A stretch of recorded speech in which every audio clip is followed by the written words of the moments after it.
നമസ്കാരം. ശ്രീമദ് ഭാഗവതം മൂലം പ്രഭാഷണം ഭാഗം 458 458. ഓം ഗം ഗണപതയേ നമഃ. ഓം സം സരസ്വതേ സ്വാഹ. ഓം ശ്രീ ഗുരുഭ്യോ നമഃ. ഓം ശ്രീ രംഗനാഥ ശർമ്മണേ നമഃ. നാരായണ നാരായണ നാരായണ നാരായണ നാരായണ നാരായണ നാരായണ നാരായണ നാരായണ നാരായണ നാരായണ. ഓം ശ്രീകൃഷ്ണാർപ്പണമസ്തു. ഓം ശ്രീകൃഷ്ണായ പരബ്രഹ്മണേ നമഃ. ഓം ശ്രീകൃഷ്ണായ പരമാത്മനേ നമഃ. ഹരേ രാമ രാമ രാമ ഹരേ ഹരേ ഹരേ കൃഷ്ണ കൃഷ്ണ കൃഷ്ണ ഹരേ ഹരേ. ഓം ശ്രീ രുക്മിണി സത്യഭാമ സമേത ശ്രീ ഗോപാലകൃഷ്ണസ്വാമിനേ നമഃ.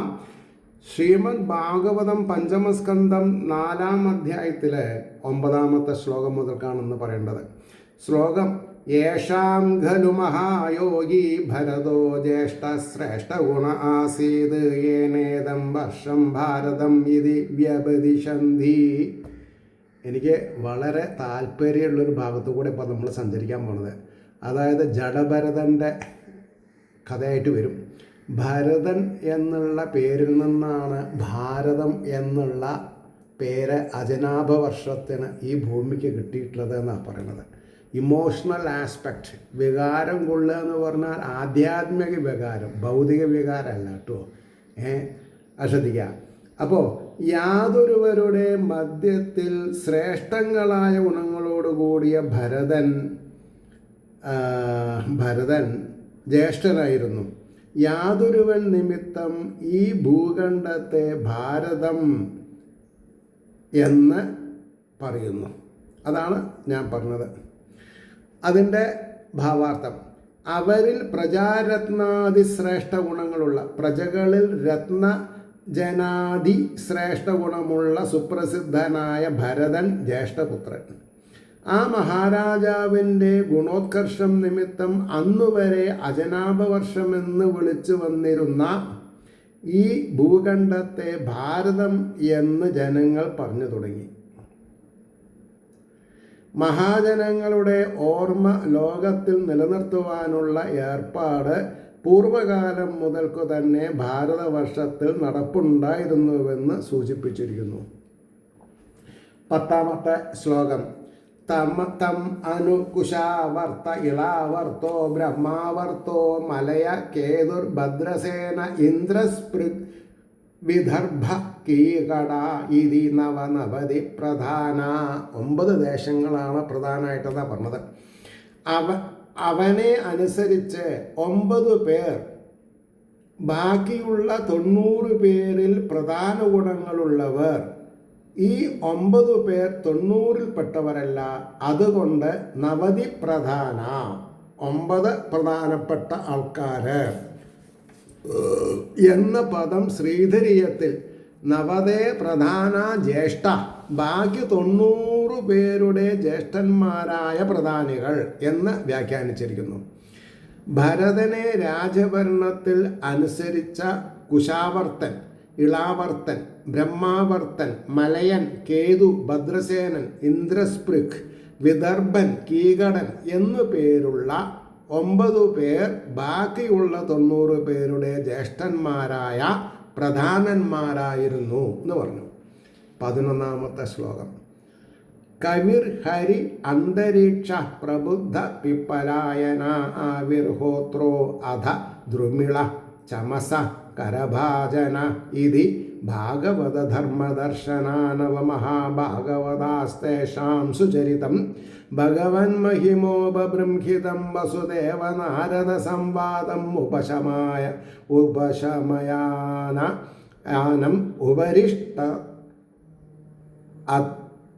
ഉപരിഷ്ടാത് വർണ്ണയിഷ്യാമ. അതിൻ്റെ വാക്കാർത്ഥം: ഇങ്ങനെ ഭക്തന്മാരുടെ ധർമ്മങ്ങളെ ലോകത്തിൽ ദർശിക്കുന്ന മഹാഭക്തന്മാർ 9 പേർ ഭഗവാന്റെ മഹിമയാൽ അതീവ പ്രകാശത്തോടു കൂടിയതും വസുദേവരുടെയും നാരദരുടെയും സംഭാഷണത്തിന് വിഷയമായി ഭവിച്ചതും.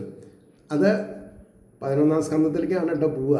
ഇതെൻ്റെ ഇപ്പം ഇല്ലാതെ നാരദരുടെയും വിഷയമായി ഭവിച്ചതും ശാന്തി മാർഗത്തെ പ്രദർശിപ്പിക്കുന്നതുമായ അവരുടെ പുണ്യചരിത്രത്തെ ഏകാദശ സ്കന്ധത്തിൽ വർണ്ണിക്കാം.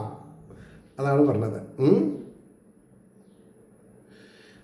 അതിൻ്റെ ഭാവാർത്ഥം: കവി, ഹരി, അന്തരീക്ഷൻ, പ്രബുദ്ധൻ, പിപ്പലായനൻ, ആവിർഹോത്രൻ, ദ്രുമിളൻ, ചമസൻ, കരഭാജനൻ എന്ന 9 പേർ ഭഗവാനെ ഭജിക്കുന്നവർ ആചരിക്കേണ്ടതായ ധർമ്മങ്ങളെ ലോകത്തിലുള്ളവർക്കും കാട്ടിക്കൊടുക്കുന്ന മഹാഭക്തന്മാരാകുന്നു. ഭഗവാന്റെ മഹിമ നിമിത്തം അവരുടെ ചരിത്രത്തിന് പരമശോഭ സിദ്ധിച്ചിരിക്കുന്നു. ശ്രീ വസുദേവർക്കും ശ്രീ നാരദമുനിക്കും തമ്മിലുണ്ടായ സംവാദത്തിൽ ഇവരുടെ ഭക്തി മാഹാത്മ്യം പ്രദർശിപ്പിക്കപ്പെട്ടിരിക്കുന്നു. ലോകത്തിലുള്ള ഭക്തന്മാർക്ക് ശാന്തിമാർഗത്തെ അഭ്യസിപ്പിക്കുന്ന ഇവരുടെ പുണ്യചരിതത്തെ ഏകാദശ സ്കന്ധത്തിൽ വർണ്ണിച്ചു പറയാം. നവതി പ്രധാന എന്ന പദം ഈ ഖണ്ഡിക ആരംഭത്തിലും ചേരും എന്ന് പറഞ്ഞു. പക്ഷേ ഇന്ന് അനുവർത്തിച്ച് വരുന്ന സപ്താഹ യജ്ഞവേദികളിൽ ഈ 11ാം സ്കന്ധം വായിച്ചു പോവുക എന്നല്ലാണ്ട് ആരും കൈവയ്ക്കാറില്ല. കാരണം എന്താ? പബ്ലിക്കിൻ്റെ ഈർഷ അല്ലെങ്കിൽ സ്വരച്ചേർച്ചയില്ലായ്മ എന്തിനാ സമ്പാദിക്കണതെന്ന് വിചാരിക്കും. സത്യത്തിൽ ഹരിഭക്തി ഉണ്ടാവാൻ ശ്രേഷ്ഠമായിട്ടുള്ളതാണ് ഈ ഉപദേശം. അതുകൊണ്ട് നിങ്ങൾ ഈ ആഖ്യാനം വാങ്ങുക. 11ാമത്തെ സ്കന്ധം വിസ്തരിച്ച് പഠിക്കണം. എന്നാൽ നിങ്ങളും നിങ്ങളുടെ തലമുറയും രക്ഷപ്പെടും. ഞാൻ അത്ര മാത്രമേ പറയുന്നുള്ളൂ. 12ാമത്തെ ശ്ലോകം: യവീയാംസ ഏകാശീതിർജായന്തേയാ പിതുരാദേശകാരിണോ മഹാശാലീനാ മഹാശ്രോത്രിയാ യജ്ഞശീലാ കർമ്മവിശുദ്ധ ബ്രാഹ്മണാ ബഭൂ. കനിഷ്ഠന്മാരായ ജയന്തി പുത്രന്മാർ. ഈ ജയന്തി എന്നുള്ളത് ഇന്ദ്രൻ്റെ മകളാണ് കേട്ടോ. ജയന്തൻ മകനും. ആ ജയന്തനെയാണ് രാമായണ കാലത്ത് ഇന്ദ്രജിത്ത് പിടിച്ച് കെട്ടിക്കൊണ്ടുവരും. ഒടുക്കം കാലം ബ്രഹ്മാവ് പോയിട്ടാണ് വെടിയിക്കാൻ പറയുക. ജയന്തിനെ എന്താ ചെയ്യുക? പിന്നെ വേറൊരു കഥയിൽ പ്രതിപാദിപ്പിക്കുന്നുണ്ട്. നോക്കാം എങ്ങനെയായാലും. അതെ. അപ്പോൾ ആ ജയന്തൻ ആണ് സീത പലലം ചിക്കുമ്പോൾ കാകനായിട്ട് സീതയുടെ കൈ കൊത്തി മുറിപ്പെടുത്തുന്നുണ്ട്. അപ്പോൾ ശ്രീരാമചന്ദ്രസ്വാമി മടിയിൽ കിടന്നുറങ്ങുകയാണല്ലോ. ഉറക്കം നീട്ടപ്പോൾ ആകെ ചോര പ്രളയം. അപ്പോൾ ഒരു ക്ഷത്രിയ സ്ത്രീക്ക് മാത്രമേ അത്ര വേദന സഹിക്കാൻ പറ്റുള്ളൂ. ജനക മഹാരാജാവിൻ്റെ മകളാണല്ലോ സീത. അപ്പോൾ ഒരു പുല്ലെടുത്ത് അഭിമന്ത്രം ചെയ്ത് കാക്കയ്ക്ക് നേരെ വിടുന്നുണ്ട്. അത് ഭൂലോകം മുഴുവൻ ജയന്തൻ ഓടിയിട്ടും രക്ഷപ്പെടാണ്ട് രാമചന്ദ്രസ്വാമിയുടെ സവിധത്തിൽ തന്നെ വന്നിട്ട് ചെയ്ത ദുഷ്ടതയ്ക്ക് ഒരു കണ്ണ് ലാക്കാക്കി പ്രയോഗിക്കുകയാണ്. അങ്ങനെയാണ് 2 കണ്ണുണ്ടെങ്കിലും കാക്കകൾക്ക് ഒരു കൃഷ്ണമണിയുള്ളൂ. അതാണ് അവരിങ്ങനെ ഇടതും വലതും ചെരിഞ്ഞു നോക്കും. ശ്രദ്ധിക്കേണ്ട കഥകളാണ് അതൊക്കെ. മനസ്സിലായില്ലേ? അപ്പോൾ പറയണു. അതെ. പിന്നെ അതിൻ്റെ ഭാവാർത്ഥാണ് ഇനി പറയേണ്ടത്. ജയന്തി പുത്രന്മാരും വയസ്സുകൊണ്ട് താഴെയുള്ളവരുമായ ബാക്കി 81 പേർക്ക് കർമാധികാരമാണുള്ളതെന്ന് കണ്ട ഋഷഭദേവൻ അവരെ ആ മാർഗത്തിൽ അഭ്യസിപ്പിച്ചു. പിതാവിൻ്റെ ആജ്ഞയെ അവർ അനുസരിച്ചു. ഇന്നത്തെ കാലമല്ല. വിനയാദി ശ്രേഷ്ഠ ഗുണങ്ങൾ നിമിത്തം അത്യന്തം ശോഭിച്ചു. അപ്പോൾ അത്യന്തം ശോഭിക്കണമെങ്കിൽ അച്ഛനമ്മമാർ പറഞ്ഞത് കേൾക്കണം എന്നുള്ള അർത്ഥമായി. വേദം പഠിക്കുന്നതിലും അർത്ഥം അറിയുന്നതിലും അതിനിപുണന്മാരായിരുന്നു. വിധിപ്രകാരം യജ്ഞങ്ങളെ അനുഷ്ഠിച്ചതിനാൽ അന്ധക്കരണശുദ്ധി പ്രാപിച്ചു. അപ്പോൾ അന്ധക്കരണശുദ്ധി പ്രാപിക്കണമെന്നുണ്ടെങ്കിൽ യഥാവിധി അറിഞ്ഞു ഭജിക്കണം എന്നർത്ഥമായി. ഇപ്രകാരം സർവഗുണസമ്പന്നന്മാരായ ബ്രാഹ്മണരായി ഭവിച്ചു. ആദേശകരാ എന്ന് പാഠഭേദം, അർത്ഥം ഒന്ന് തന്നെ. അപ്പോൾ ക്ഷത്രിയനാണ് ബ്രാഹ്മണനായിട്ട് മാറിയത്. എങ്ങനെ? ബ്രാഹ്മണ്യം പഠിച്ചപ്പോൾ. അതാണ് ശ്രദ്ധിക്കേണ്ടത്. അപ്പം യോനിജന്മാരല്ല ബ്രാഹ്മണര് ക്ഷത്രിയന്മാരെന്ന് പറഞ്ഞത്, അതാത് തൊഴിൽ ചെയ്യുന്നവരാണ് കേട്ടോ. ഇനി 13ാമത്തെ ശ്ലോകം കുറച്ച് നീണ്ടതാണ്, ശ്ലോകമല്ല പ്രോസാണ്, ശ്രദ്ധിക്കാം. ഭഗവാൻ ഋഷഭസംജ്ഞ ആത്മതന്ത്ര സ്വയം നിത്യനിവൃത്താനർത്ഥ പരമ്പര കേവലാനന്ദാനുഭവ ഈശ്വര ഏവ വിപരീതവത് കർമ്മണ്യാരംഭമാണാകാലേനാനുഗതം ധർമ്മം ആചരണേനോപശിക്ഷയൻ അതദ്വിദാം സമഉപശാന്തോ മൈത്രകാരുണികോ ധർമാർത്ഥയശ പ്രജാനാം ആനന്ദാമൃതാവരോധേന ഗൃഹേഷു ലോകം നിയമയത് എന്ന് പറഞ്ഞു. അതിൻ്റെ വാക്കാർത്ഥം: സ്വതന്ത്രനും ഋഷഭൻ എന്ന നാമത്തോടു കൂടിയവനുമായ ജ്ഞാനസ്വരൂപൻ, താനെ തന്നെ നിത്യവും നിവർത്തിച്ചിരിക്കുന്ന അനർത്ഥ പരമ്പരയോടുകൂടിയ ഈശ്വരനും കേവലാനന്ദത്തിൽ അനുഭവത്തോടു കൂടിയവനുമാകുന്നുവെങ്കിലും അപ്രകാരമല്ലാത്തവനെ പോലെ കർമ്മങ്ങളെ ആരംഭിക്കുന്നവനായിട്ട് കാലത്താൽ ക്ഷയിച്ചിരിക്കുന്ന ധർമ്മത്തെ അനുഷ്ഠാനത്താൽ അറിവില്ലാത്തവരെ പഠിപ്പിക്കുന്നവനും നിർവികാരനും എപ്പോഴും ശമസ്വഭാവനും ഹിതം ചെയ്യുന്നവനും കരുണാശീലനുമായിട്ട് ധർമ്മം അർത്ഥം യശസ് പ്രജാനന്ദം അമൃതം എന്നിവയെ അനുസരിച്ചുകൊണ്ട് ഗൃഹങ്ങളിൽ നിയമിച്ചു. ഇനി അതിൻ്റെ ഭാവാർത്ഥം: ഋഷഭസംജ്ഞയെ അവലംബിച്ച് അവതരിച്ചിരിക്കുന്ന ജ്ഞാനമൂർത്തിയായ ഈശ്വരൻ സ്വതന്ത്രനും സ്വതേ തന്നെ നിത്യവും അനർത്ഥങ്ങളെ അതിക്രമിച്ചിരിക്കുന്നവനും എന്ന് പറഞ്ഞ എന്താർത്ഥം? അനർത്ഥങ്ങളില്ലാത്തവനർത്ഥം. അനർത്ഥങ്ങളെ അതിക്രമിച്ചവനും സച്ചിദാനന്ദ സ്വരൂപനുമാകുന്നുവെങ്കിലും അങ്ങനെ അല്ലാത്തവനെന്ന പോലെ ശാസ്ത്രോക്ത കർമ്മങ്ങളെ ആചരിച്ചു. അതായത് എല്ലാം അറിയുന്ന ആളാണല്ലോ ഈശ്വരൻ, സർവജ്ഞ എന്താ പറയുക, പിന്നെ സർവവ്യാപി. പക്ഷേ എനിക്കൊന്നും അറിയില്ല, ഞാനിതൊക്കെ പഠിച്ചുണ്ടാക്കാം എന്ന് പറഞ്ഞിട്ട് പഠിക്കണ കൂട്ടത്തിൽ നടിച്ചു എന്നാണ് പറഞ്ഞത്. എന്നാലാണ് മറ്റുള്ളവർ പഠിക്കുള്ളൂ. പ്രശ്നമുണ്ടോ? കേമന്മാർ അനുഷ്ഠിക്കുന്നതാണ് സാധാരണക്കാരൊക്കെ ചെയ്യാൻ താല്പര്യം ഉണ്ടാവുക. അപ്പോൾ കേമന്മാർ കള്ളു കുടിക്കുന്നവനും പെണ്ണുപിടുത്തക്കാരനും ചൂതുകളിക്കാരനായാലോ സംഗതി മോശമില്ലേ? അതുകൊണ്ടാണ് പറഞ്ഞത്, അങ്ങനെ അല്ലാത്തവനെന്ന പോലെ ശാസ്ത്രോക്ത കർമ്മങ്ങളെ ആചരിച്ചു. സുഖദുഃഖാദി അവസ്ഥകൾ സന്തോഷ സന്താപങ്ങളിലില്ലാത്തവനും ഇന്ദ്രിയ ഭോഗങ്ങളിൽ നിന്ന് വിരക്തനും ലോകരഹിതത്തെ നിത്യവും ആചരിക്കുന്നവനും ദുഃഖിതന്മാരുടെ ദുഃഖങ്ങളെ പ്രവൃത്തി കൊണ്ട് നിരാകരിക്കുന്നവനും. അതാണ് മറ്റുള്ളവർക്ക് ശ്രേയസ് ഉണ്ടാക്കുന്ന കാര്യങ്ങൾ ചെയ്യാൻ നമ്മൾക്കൊരു താല്പര്യം വേണം. അത് ടൈം വേസ്റ്റ് അല്ല, ടൈം ഗെയിൻഡാണ്. അതാണ് നമ്മൾ ശ്രദ്ധിക്കേണ്ടത്. കാലത്താൽ നശിച്ചിരിക്കുന്ന ഗൃഹസ്ഥധർമ്മങ്ങളെ അറിയാതിരിക്കുന്നവരെ തൻ്റെ അനുഷ്ഠാനത്താൽ പഠിപ്പിക്കുന്നവരുമായിട്ട് ധർമ്മം അർത്ഥം കീർത്തി സന്താനസുഖം മോക്ഷം എന്നിവയെ അനുസരിച്ചുകൊണ്ട് ഗൃഹധർമ്മങ്ങളിൽ ലോകം ഈ വിധമായിരിക്കണമെന്ന് നിയമിച്ചു.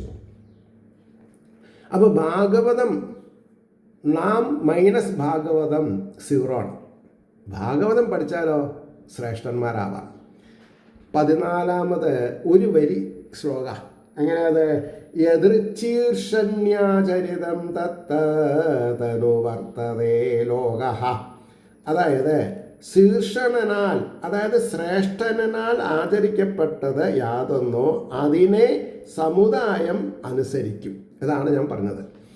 താൻ ആചരിച്ചതുകൊണ്ട് മാത്രം ലോകത്തിൽ ഗൃഹധർമ്മം മുറയ്ക്കുന്നതെങ്ങനെയെന്നാകയാ. എന്നാൽ ലോകത്തിൽ ശ്രേഷ്ഠന്മാരെന്ന് സർവരും സമ്മതിച്ചിരിക്കുന്ന മഹാന്മാർ ഏതേത് വിധം പ്രവർത്തിക്കുന്നുവോ അതിനെ മറ്റുള്ള ജനം അനുസരിക്കുന്നത് ലോക സമ്പ്രദായമാകുന്നു എന്ന് നമ്മൾ മനസ്സിലാക്കണം.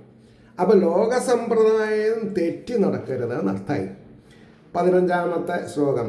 യദ്യപി സ്വവിദിതം സകലധർമ്മം ബ്രാഹ്മം ഗുഹ്യം ബ്രാഹ്മണേ ദർശിതമാർഗേണ സമാധിഭിരൂപായേ ജനതാം അനുസസാസാം.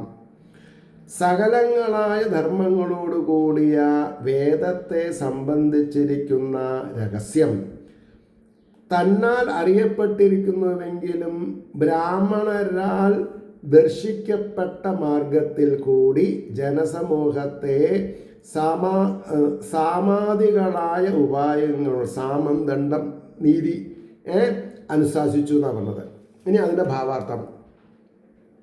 സകല ധർമ്മങ്ങളും അടങ്ങിയിരിക്കുന്ന വേദത്തിൽ രഹസ്യാർത്ഥം താൻ തന്നെ നന്നായി അറിഞ്ഞിട്ടുണ്ടെങ്കിലും ബ്രാഹ്മണർ പറയുന്ന മാർഗത്തിൽ നിന്ന് തെറ്റാതെ ജനസമുദായത്തെ കൊണ്ട് ആചരിപ്പിച്ചു. അതിന് സാമാദികളായ ഉപായങ്ങളെ സ്ഥാനയോഗ്യത അനുസരിച്ച് ഉപയോഗിച്ചു എന്ന് പറഞ്ഞു. ഇനി 16-ാമത്തെ ശ്ലോകം. ദ്രവ്യദേശകാലാവയ ശ്രദ്ധീർഘിവിധോ വിവിധോ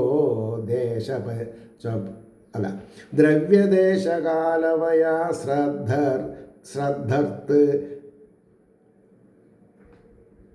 ശ്രദ്ധർത്തിക് വിവിധോദ്ദേശോ വിവിധങ്ങളായ ഉദ്ദേശങ്ങളോടുകൂടി വിവിധേ ദേശോപചിതൈ സർവൈരവി പ്രതിബിര്യധോപദേശം ശതകൃത്വ ഇയാജാം.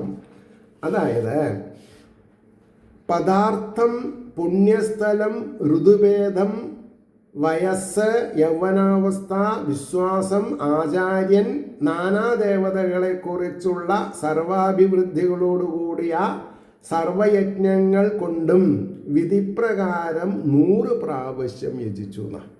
100 യാഗങ്ങൾ തികച്ചു അദ്ദേഹം. ഏതേതു കാലത്തിൽ ഏതേതു പദാർത്ഥങ്ങൾ ലഭിക്കുമോ ആ വക പദാർത്ഥങ്ങളെ കൊണ്ടും ഏതു പുണ്യസ്ഥലത്തിൽ വെച്ച് നടത്തിയാൽ വേഗം ഫലം സിദ്ധിക്കുമോ ആ മാതിരി പുണ്യസ്ഥലങ്ങളിൽ വെച്ചും വസന്താദികളായ ഏതേത് ഋതുക്കളിൽ ഏതേത് കർമ്മങ്ങൾ നടത്തണമെന്ന് വിധിയുണ്ടോ ആ വിധിയെ അനുസരിച്ചും യൗവനകാലം അതിക്രമിക്കുന്നതിന് മുമ്പ് തന്നെ, വളരെ പ്രധാന, മുമ്പ് തന്നെ വിശ്വാസപൂർവം നാനാ ദേവതകളെ ഉദ്ദേശിച്ചു ചെയ്യുവാനായി വേദം നിശ്ചയിച്ചിരിക്കുന്ന മാർഗം തെറ്റാതെ ഉത്കൃഷ്ടങ്ങളും സകല സമൃദ്ധിയോടുകൂടിയവയുമായ സകല യജ്ഞങ്ങൾ കൊണ്ടും ഭഗവാനെ 100 പ്രാവശ്യം യജിച്ചു എന്ന് പറഞ്ഞാൽ എന്താർത്ഥം? പ്രായമായിട്ട് നാരായണീയം പഠിക്കാം, ഭാഗവതം പഠിക്കാമെന്ന് വിചാരിക്കരുത്. ചെറുപ്പകാലത്തിൽ തന്നെ തുടങ്ങണം. അതിനാണ് ശ്രേയസ്. അതാ ഞാൻ പറയാൻ കാരണം. ഇനി 17-ാമത്തെ ശ്ലോകം. ഭഗവദർഷഭേണ പരിരക്ഷ്യമാണ ഏതസ്മിൻ വർഷേ ന കശ്ചന പുരുഷോ വാഞ്ചദ്യ വിദ്യമാനാം ഇവാത്മനോ അന്യസ്മാത് കഥം ചന കിം അഭിഗർഹചിത് വേഷതേ ഭർത്തര്യനുസവനം വിജൃംഭിത സ്നേഹാതിശയം അന്തരേണ. അകത്ത് തെറ്റിദ്ധാരകൾ ഉണ്ടാവരുത്. മനസ്സ് നന്നായ എല്ലാം നന്നായി, മനസ്സ് നന്നായില്ലെങ്കിലോ എല്ലാം മോശമായി. അപ്പോൾ പറഞ്ഞു, വേദം നിശ്ചയിച്ചിരിക്കുന്ന മാർഗം തെറ്റാതെ ഉത്കൃഷ്ടങ്ങളും സകല സോറി അത് ഞാൻ 17 ഇപ്പോൾ വായിച്ചു കഴിഞ്ഞു. വിജൃംഭിത സ്നേഹാതിശയം അന്തരേണ. ഇനി അതിൻ്റെ വാക്കർത്ഥം പറയാം. ഭഗവാനായ ഋഷഭനാൽ എങ്ങും രക്ഷിക്കപ്പെടുന്ന ഈ വർഷത്തിൽ, അതായത് ഈ ഭാരതഖണ്ഡത്തിൽ, അത് ശ്രദ്ധിക്കണം, ഒരു പുരുഷനെങ്കിലും തൻ്റെ ആവശ്യത്തിന് അന്യനിൽ നിന്ന് എന്തൊന്നിനെയെങ്കിലും ഏതു കാലത്തെങ്കിലും ഏതു വിധത്തിലെങ്കിലും ഇല്ലാത്ത വസ്തുവിനെ എന്ന പോലെ ചോദിച്ച് വാങ്ങേണ്ടി വന്നിട്ടില്ല. എല്ലാം എല്ലാവരുടെ കയ്യിലുണ്ടായിരുന്നു എന്നർത്ഥം. അതാണ് മനസ്സിലാക്കേണ്ടത്. അൾട്ടിമേറ്റ് ആഗ്രഹിക്കുന്നില്ല, നോക്കുന്നില്ല, നിരന്തരം പാലകനിൽ വർദ്ധിച്ചു വരുന്ന അതിശയമായ സ്നേഹം ഒഴികെ. എല്ലാവരും ഈശ്വരനെ സ്നേഹിക്കുന്ന ആൾക്കാരായിരുന്നു എന്നാണ് പറഞ്ഞത്. ഭാവാർത്ഥം ശ്രദ്ധിക്കാം. പ്രജകളുടെ സ്വഭാവത്തെ വർണ്ണിക്കുന്നു. ഭഗവതവതാരമായ ഋഷഭദേവൻ പരിപാലിക്കുന്ന ഈ ഭാരതഖണ്ഡത്തിലെ നിവാസികളിൽ ഒരു പുരുഷനെങ്കിലും ഏതെങ്കിലും ഒരു സാധനത്തെ ഏതെങ്കിലും ഒരു സമയത്ത് ഏതെങ്കിലും വിധത്തിൽ അന്യനിൽ നിന്ന് തനിക്ക് കിട്ടണമെന്ന് ആഗ്രഹിച്ചിരുന്നില്ല. ലോകത്തിൽ ഇല്ലാത്തതായ ആകാശപുഷ്പം, മുയൽക്കൊമ്പ് മുതലായ വസ്തുക്കളെ എങ്ങനെ ഒരുവൻ ആഗ്രഹിക്കുക പതിവില്ലയോ? അതായത് ഇല്ലാത്ത സാധനമാണതേ. മുയലിന് കൊമ്പുമില്ല, ആകാശത്ത് പുഷ്പമില്ല, പിന്നെന്താ ബാക്കിയൊക്കെ ഉണ്ടേനും പതിവില്ലയോ? അതുപോലെ ജനസമുദായം അന്യരുടെ വസ്തുക്കളെ ആഗ്രഹിച്ചില്ല എന്നു മാത്രമല്ല, അന്യരുടെ വസ്തുക്കളെ നോക്കുക പോലും ചെയ്തില്ല. തങ്ങളെ പരിപാലിക്കുന്ന ഭഗവാനിൽ നിരന്തരം പ്രേമാതിശയം വർദ്ധിച്ചു വരണം എന്നു മാത്രമായിരുന്നു സകല ജനങ്ങളുടെയും ആഗ്രഹം. അപ്പോൾ നമ്മളും ഈ ആഗ്രഹമാണ് കൊണ്ട് നടക്കണതെന്ന് വിചാരിക്കാം. നമ്മൾ രക്ഷപ്പെട്ടു. ഇനി ഈ 4-ാം അധ്യായത്തിലെ അവസാനത്തെ ശ്ലോകമാണ് 18-ാമത്തെ. അതോടുകൂടി നിർത്താം. കാരണം എന്താ വിചാരിച്ചാൽ നമ്മൾക്ക് എന്താണെന്ന് പറയുക, ഇന്നിപ്പോൾ ഒരു അധ്യായം കഴിഞ്ഞുവല്ലോ. അറ്റ്ലീസ്റ്റ് ഇത്രയും നീണ്ട ശ്ലോകങ്ങളുള്ള അധ്യായത്തിലെ ശ്രദ്ധിക്കാം. സ കഥാചിത് അടമാനോ ഭഗവാൻ ഋഷഭോ ബ്രഹ്മ വർത്തഗതോ ബ്രഹ്മർഷി പ്രവരസഭായാം പ്രജാനാം നിശാമയന്തീനാം ആത്മജാന ബഹിതാത്മന പ്രശ്രയ പ്രണയാഭരസുയന്ത്രിതാനപി ഉപശിക്ഷയന്നിധി ഹോവാച. അതിൻ്റെ വാക്കാർത്ഥം എന്താ? ഒരു നാൾ സഞ്ചരിക്കുന്ന ഭഗവാനായ ഋഷഭൻ ബ്രഹ്മാവർത്തത്തിൽ പ്രവേശിച്ചവനായിട്ട് ബ്രഹ്മർഷി ശ്രേഷ്ഠ സഭയിൽ പ്രജകൾ കേട്ടിരിക്കെ മനസ്സിനെ അടക്കിയവരും പ്രശ്രയം, പ്രണയഭരം എന്നിവയാൽ ബലമായി വശീകരിക്കപ്പെട്ടവരുമായ പുത്രന്മാരെ ഉപദേശിക്കുന്നവനായിട്ട് ഇപ്രകാരം പറഞ്ഞു. വലിയൊരു ഉപദേശമാണ് മക്കൾക്ക് കൊടുക്കുന്നത്. അവിടെയുള്ള പ്രജാക്ഷേമങ്ങളെ കണ്ടറിയുന്നതിനായി ദേശങ്ങളിൽ സഞ്ചരിച്ചു കൊണ്ടിരുന്ന ഭഗവാൻ ഋഷഭദേവൻ ഒരു നാൾ ബ്രഹ്മാവർത്തത്തിൽ പ്രവേശിച്ചു എന്ന് പറഞ്ഞാൽ അദ്ദേഹം ബാക്കി 6 വൻകരകളിലും സഞ്ചരിക്കുന്നുണ്ട്. അങ്ങനെ ഇവിടെ എത്തിയെന്നാണ്. അന്നൊക്കെ ഭാരതത്തിലെ ചക്രവർത്തിമാർ ഭൂലോകം ഭരിച്ചിരുന്നു എന്നാണ് പറഞ്ഞത്. ഇന്നിപ്പോൾ ആ അവസ്ഥയിലേക്കാണ് വരണത്. എന്ന് പറഞ്ഞ എന്താർത്ഥം? മോദി എന്ത് പറയണമെന്ന് എല്ലാവരും ശ്രദ്ധിക്കാൻ തുടങ്ങിയ കാലപ്പത്. മോദി എന്താ അർത്ഥം അറിയോ? മോദം കൊടുക്കുന്നവണ്ണ. മോദം എന്ന് പറഞ്ഞാൽ എന്താ? ആനന്ദം കൊടുക്കുന്നവണ്ണ. എനിക്ക് രാഷ്ട്രീയമില്ല കേട്ടോ. ഐ ആം എബോവ് ആൾ. എന്താ കാരണം? എനിക്ക് ഈശ്വരനാണ് വലുത്. പക്ഷേ മോദിയുടെ കഴിവ് ഈശ്വരദത്താന്ന് നിങ്ങൾ മനസ്സിലാക്കിയാൽ മതി. അപ്പോൾ അവിടെയുള്ള പ്രജാക്ഷേമങ്ങളെ കണ്ടറിയുന്നതിനായി ദേശങ്ങളിൽ സഞ്ചരിച്ചു കൊണ്ടിരുന്ന ഭഗവാൻ ഋഷഭദേവൻ ഒരു നാൾ ബ്രഹ്മാവർത്തത്തിൽ പ്രവേശിച്ചു. ബ്രഹ്മർഷികളിൽ വെച്ച പരമോത്കൃഷ്ടന്മാരുടെ മഹർഷിമാരുടെ മഹാസഭയിൽ പ്രവേശിച്ചു. ജനങ്ങളെല്ലാവരും അവിടെ സന്നിഹിതരായിരുന്നു. അവരെല്ലാവരും കേൾക്കെ വിനയം, പരമപ്രേമം, അന്ധക്കരണ നിഗ്രഹം, അതായത് മനസ്സിനെ അലയാൻ വിടാതെണ്ടിരിക്കൽ എന്നീ ശ്രേഷ്ഠ ഗുണങ്ങൾക്ക് അധീനന്മാരായ സ്വപുത്രന്മാരോട് താഴെ പറയും വിധം സ്പഷ്ടമായി ഉപദേശിച്ചു. എന്താ? ധർമ്മനിഷ്ഠയിൽ ചാഞ്ചല്യം വരാതിരിപ്പാൻ ശ്രദ്ധിക്കണം. നമ്മൾക്കും അതാണ്, ചാഞ്ചല്യം ഉണ്ടാവരുത് മനസ്സിന്. മനസ്സ് ഈശ്വരനിൽ അർപ്പിക്കുക. പ്രജകളെ ഉദ്ദേശിച്ചാണ് ഉപദേശം എങ്കിലും പുത്രന്മാരോട് ശാസനാരൂപേണ. അപ്പോൾ സ്വന്തം മക്കളെ ശാസിക്കുന്ന ഇത് കണ്ടാൽ ആ രാജാവിനോട് പ്രജകൾക്ക് താല്പര്യം കൂടും. ആഹാ, ഇതാണ് ഒരു നാക്ക്. KNACK നാക്ക് എന്നാ പറയാം. തന്ത്രപൂർവം എന്നൊക്കെയാണ് അർത്ഥം പറയും. ശാസനാരൂപേണ ഉപദേശിച്ചു. ശ്രേഷ്ഠന്മാർ നിറഞ്ഞ സഭയിൽ അവരാൽ സമ്മതിക്കപ്പെട്ട ഉപദേശത്തിൽ ജനങ്ങൾക്ക് വിശ്വാസം പ്രബലമായി ഉറയ്ക്കും. അതിനു വേണ്ടിയിട്ടാണ് മഹാജനസഭയിൽ വെച്ച് മക്കളെ ഉപദേശിച്ചത് എന്ന് പറഞ്ഞു. ഇതി ശ്രീമദ് ഭാഗവതേ മഹാപുരാണേ പഞ്ചമസ്കന്ധേ ഋഷഭദേവാനുചരിതേ ധർമ്മനിരൂപണം നാമ ചതുർത്ഥോധ്യായ. സർവത്ര ഗോവിന്ദനാമ സങ്കീർത്തനം. ഗോവിന്ദ ഗോവിന്ദ.